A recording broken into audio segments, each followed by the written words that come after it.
101 focuses on engaging your students in writing, learning. Everybody get under your desk.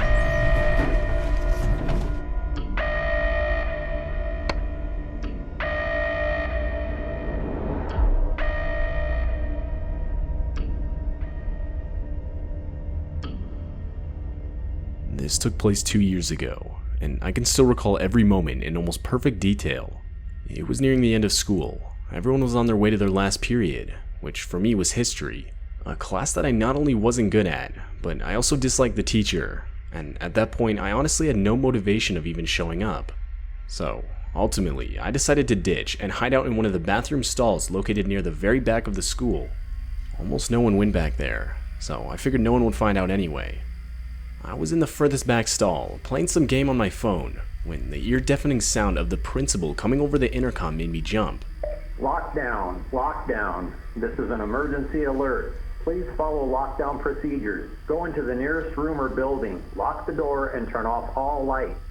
It was a lockdown announcement, though I honestly didn't pay it any attention, considering they were all practice, and so I just continued to sit there in the stall and wait. But just then, all the lights to the building seemingly shut off all at once. The hum of the light faded, along with the buzzing of the AC unit, which meant all the power to the school had been cut off. The bathroom had gone pitch black, and that's when I was actually starting to get worried. Power was never cut off during practice lockdown drills. I texted my friend asking him what was going on, and literally right away he answered back with a text saying, "Dude, where are you? It's a real lockdown. Everyone's asking where you are." I told him I was in the bathroom, and he responds saying I should hide. But where else could I go?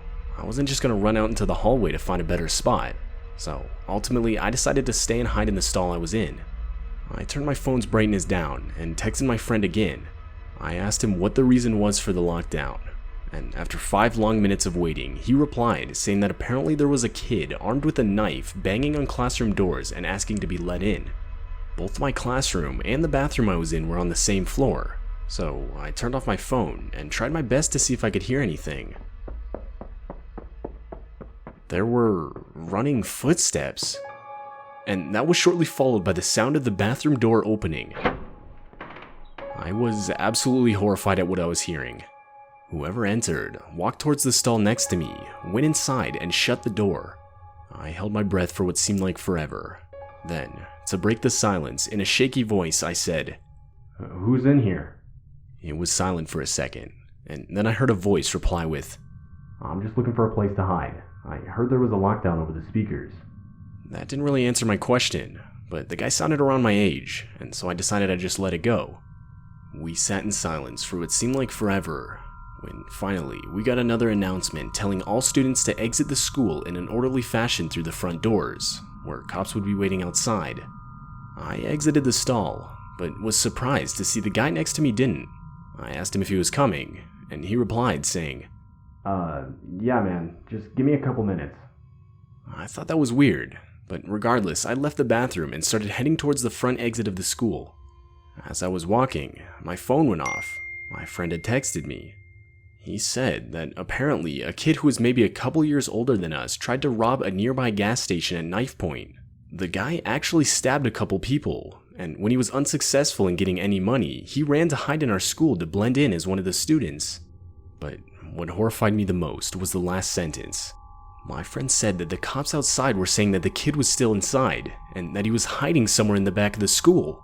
Reading this changed my walk to the front doors into a full-on sprint. Right as I got outside, I would frantically inform one of the police officers of what I had experienced. And after they searched the bathroom, they found it was empty, but that the window inside was broken. The kid had broken and escaped through the window. Needless to say, for the next few school days, I had gotten a lot of unwanted attention because of what I had experienced. As far as I know, the kid still hasn't been caught, and it's still just difficult for me to come to terms with the fact that I was unknowingly hiding in a stall right next to the guy I was trying to hide from.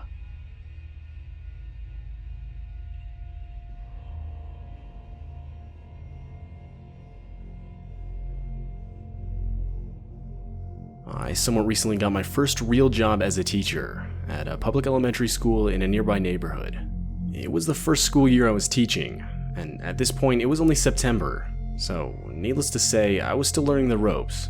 It was honestly pretty stressful. I teach a first grade class of around 20 kids, so you can imagine how chaotic it would get at times, especially with my lack of experience. I remember one day, I was in the middle of assigning the kids a worksheet for spelling simple words when the principal's voice came over the school's loudspeaker and ordered a lockdown. Now, being a new teacher, I wasn't yet informed of when the school had practiced lockdown drills around the year. Therefore, I had no idea if this was a drill or not. But I knew either way I had to follow protocol. I turned off the room's lights, locked the doors and windows, and had the kids sit against the walls out of sight. I'd say maybe 5 minutes passed of complete silence when I could faintly start to hear doors being banged on down the hall.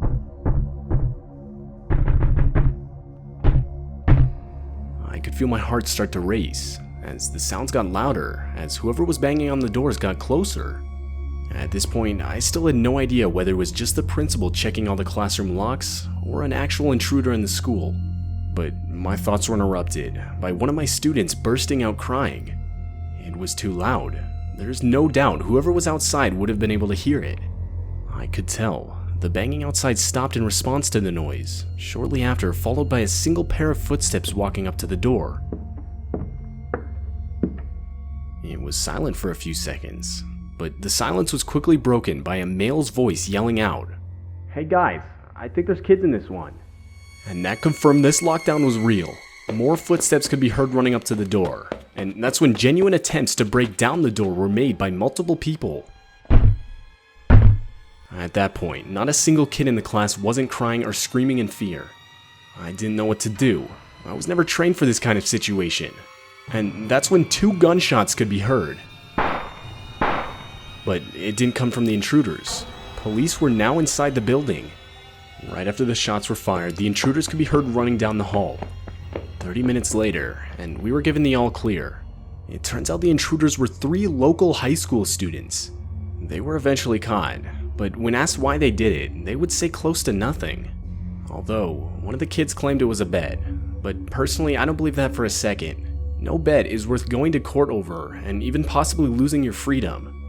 I firmly believe they had much worse intentions. Although most likely traumatized, luckily no one was physically hurt. The shots that were fired by the police were claimed to have been warning shots and were aimed directly into the ground. It's been 2 years since this all happened, and I still teach first grade at the same school and even in the same classroom. And to this day, those bullet holes can still be seen in the school's hallway.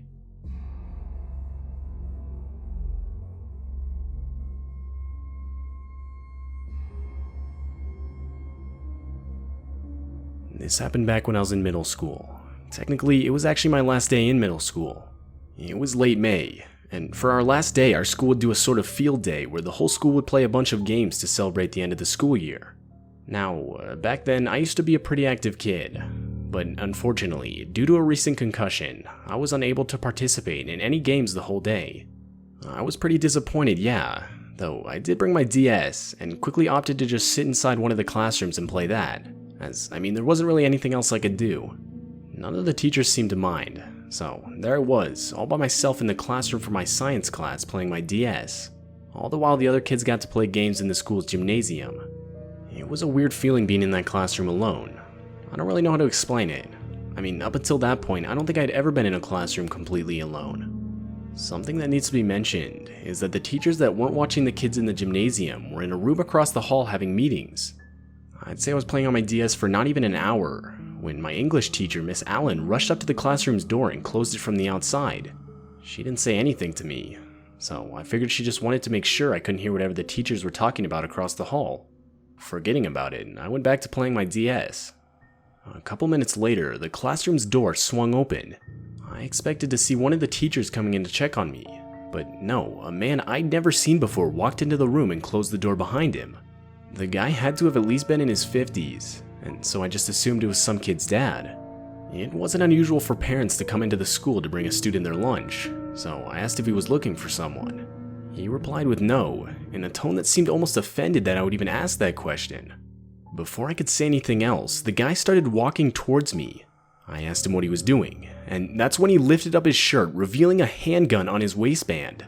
He followed it up by saying, "Look, kid, I'm gonna need you to come with me, or I'm gonna kill you." The guy said it in the most carefree tone I had ever heard.